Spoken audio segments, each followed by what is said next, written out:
Good morning বন্ধুরা। আজকে সকালবেলা থেকে আমি ভিডিওটি বানাচ্ছি। সকালবেলা উঠে আকাশে এত কুয়াশা দেখে মনে হচ্ছে যেন না শীত এসে গেল। মনটা খুশিতে ভরে উঠল, কিন্তু যত সময় যাচ্ছে থাকা মুশকিল হয়ে যাচ্ছে। এত গরম, থাকতে পারছি না। এদিকে মেয়ের জন্মদিন উপলক্ষে এই যে কুমোরটুলির পাশ দিয়ে যাচ্ছি, একটু মন্দিরে পুজো দিয়ে আসবো। কুমোরটুলির পাশ দিয়ে যাওয়ার সময় দেখছি এত কাশফুল ফুটেছে। ফুল দেখলে মনে হচ্ছে যেন শরৎকাল, আর এদিকে ঘরে ঢুকলে মনে হচ্ছে যেন গ্রীষ্মকাল। থাকতে পারছি না ঘরের ভিতরে, এত প্রচণ্ড গরম। আর মেয়ের জন্মদিন উপলক্ষে মন্দিরে যাওয়ার জন্য বের হলাম। একটু পুজো দিয়ে এসে ওর জন্য কিছু রান্না করব। এমনিতে তো ওর বার্থডে করা হয় না, বিশেষ কারণে, কারণ ওর বার্থডের সময় ওর এক্সাম থাকে। তো যেরকম করতে হয় 5 রকম ভাজা, পায়েস, ও মাংস ভালোবাসে, মাংস, ফ্রাইড রাইস, এসবই আর কি রান্না করেছি।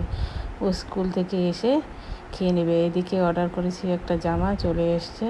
জামাটাও বেশ সুন্দর, ফ্লিপকার্ট থেকে নিয়ে এসেছি। ফ্লিপকার্টের জিনিস সত্যি খুব ভালো হয়, কোনোবারও মিস করিনি যে এটা খারাপ। তারপর সঙ্গে নিয়ে আসি একটা কেকটা নিয়ে এসে ফ্রিজে রেখেছি। স্কুল থেকে এসে ও কেকটা নিয়ে বসে পড়লো। বলেছে স্কুলে সেলিব্রেট হয়ে গেছে, তো বাড়িতে আর ও মোম ঠোম কিছু জ্বালাবে না, এমনি কেক কাটবে। কাউকেই বলা হয়নি। প্রত্যেকবারেই ওর মামা আসে, মামা, বাবা, আমি, এদের সামনেই কাটে। তো এই যে খাওয়া দাওয়া শেষ, বসে পড়েছে টেবিলের উপর, ফটো তুলছে। বাপ মেয়ে শুরু হয়ে গেছে। এই যে মামা দাঁড়িয়ে আছে, ওর মামা বলছে তাড়াতাড়ি কাট, আমি যাব, আমি গরমে থাকতে পারছি না তোদের বাড়িতে।